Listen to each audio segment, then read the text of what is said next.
Olá pessoal, tudo bem com vocês? Meu nome é Lucas, este é o Diário de Leitura e hoje eu vim aqui falar a respeito da Honra Perdida de Katharina Blum, do escritor alemão ganhador do Prêmio Nobel de Literatura Heinrich Böll. Comprando este ou qualquer outro produto, desde que através do link abaixo da Amazon, você ajuda o canal com uma pequena porcentagem da sua compra. A sua ajuda é importantíssima para a continuidade do canal. Este é o primeiro livro do Heinrich Böll que eu leio, este autor alemão que foi o primeiro alemão a ganhar o Prêmio Nobel de Literatura depois da Segunda Guerra Mundial.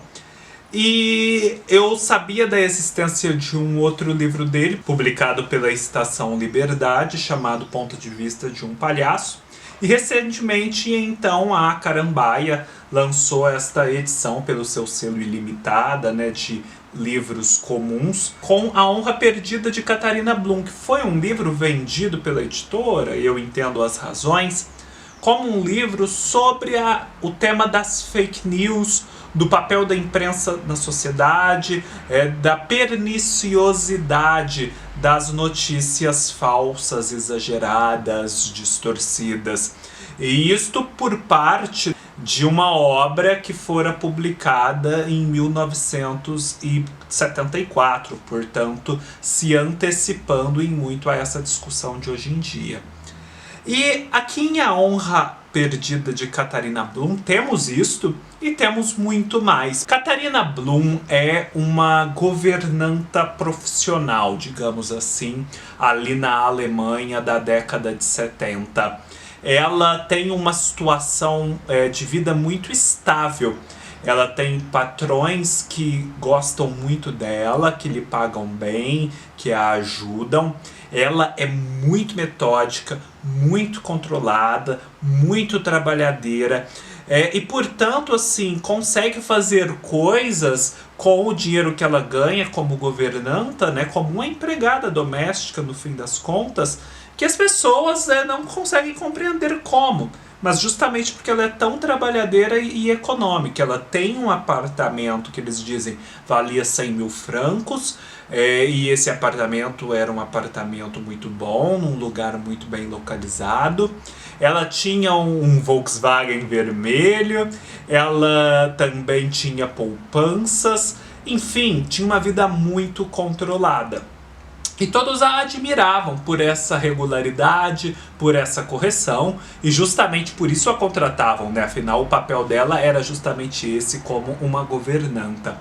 Porém, já sabemos logo de cara no livro, isso portanto não é um spoiler, que Katharina Blum assassinou um jornalista e horas depois de tê-lo assassinado, foi se entregar à polícia. E a partir deste momento, então, vamos tomando conhecimento paulatinamente a respeito dos motivos que levaram Katharina a cometer este ato bárbaro. Uma pessoa, enfim, tão comum, tão controlada, por que se descontrolou de repente? A história se passa um período curto de tempo, o grosso dela pelo menos. Desde a quarta-feira antes do carnaval até por volta ali de domingo, segunda-feira de carnaval. De quarta para quinta-feira acontece um evento fatídico. Um suposto assassino e criminoso teria se envolvido com a Katharina Blum numa festa familiar de carnaval na quarta-feira e ido com ela para o seu apartamento. A polícia o perseguia e, portanto, ficou rondando o apartamento. Porém, de manhã, não viram este suposto criminoso descer. E decidiram, então, entrar no recinto e se depararam apenas com Katharina Blum. Eles não entendiam como este suposto criminoso poderia ter desaparecido, afinal o prédio inteiro estava cercado. Mas o fato é que ele desapareceu. E por essas circunstâncias, Katharina Blum é posta sob suspeita como uma cúmplice, uma comparsa, uma incentivadora de algum modo deste criminoso tão temido. Aí começa o seu suplício, a sua sujeição a interrogatórios infindáveis, não que ela também seja maltratada nos interrogatórios ou sofra tortura, algo do tipo. Não, são interrogatórios regulares, mas enfim, extensos, minuciosos, desgastantes, em que a vida dela, revelada em todos os seus detalhes, devassada, enfim, que eles encontram, obviamente, toda a regularidade que já conhecíamos na vida da Catarina, mas também algumas pontas soltas que não seriam explicáveis e que poderiam levar à sua incriminação. Ao mesmo tempo, estes interrogatórios que eram para ser secretos ou ao menos discretos, vazam para a imprensa, que desde a própria quinta-feira dos acontecimentos começa a publicar coisas assim, escabrosas a respeito de Catarina. Catarina já é colocada desde o princípio como uma lady do mal. Pessoas próximas a ela são procuradas, fazem declarações a respeito, declarações muitas vezes elogiosas, mas a imprensa dá um jeito de distorcer completamente aquelas declarações para compor um painel assim em que a Catarina é um monstro. E assim os dias vão avançando, este criminoso com quem ela se relacionara não é encontrado, nós vamos aqui tendo muitas dúvidas a respeito do comportamento de Catarina e do seu envolvimento com esse homem, nós vamos tendo dúvidas a respeito das pontas soltas que a polícia identificara, da interseção entre esses acontecimentos e a vida e as atitudes dos patrões da Catarina, que também são seus amigos, e a verdade vai sendo progressivamente revelada, inclusive os motivos desse assassinato. Mas pelo pouco que eu já disse a vocês, fica óbvio que há uma relação entre esse assassinato de reputação pela imprensa e o assassinato desse jornalista, né? A graça é saber exatamente como isso se deu e como a Catarina, essa pessoa tão controlada, foi levada a cometer esse ato. O livro tem um subtítulo que já ilustra muito bem o seu propósito e toda essa linha de descoberta. O livro não se chama apenas A Honra Perdida de Catarina Blum, mas também de como surge a violência e para onde ela pode levar. O que percebemos aqui, para além desse papel de imprensa, no meu ponto de vista, é como é difícil você pegar uma vida e querer escrutiná-la de cima a baixo e buscar coerências e buscar um todo fechado.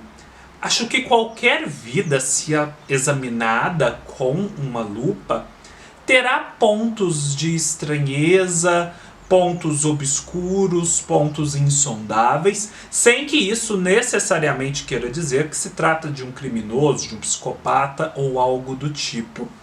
Então, o inquérito policial, ao ter este modo de proceder, né, de pôr tudo sob uma lupa, acaba se valendo de um método de conhecimento que está desde o princípio fadado ao fracasso e que acaba levando irremediavelmente à incriminação de pessoas, porque pontas soltas sempre existem e basta que alguém tenha uma criatividade um pouco maior para dar a essas pontas soltas desdobramentos criminosos. Na perspectiva da imprensa, é patente, né, a discussão sobre a ética do jornalismo, sobre como essa busca sensacionalista por audiência arruína as vidas das pessoas em questão assim de dias e estabelecem verdades, dão vereditos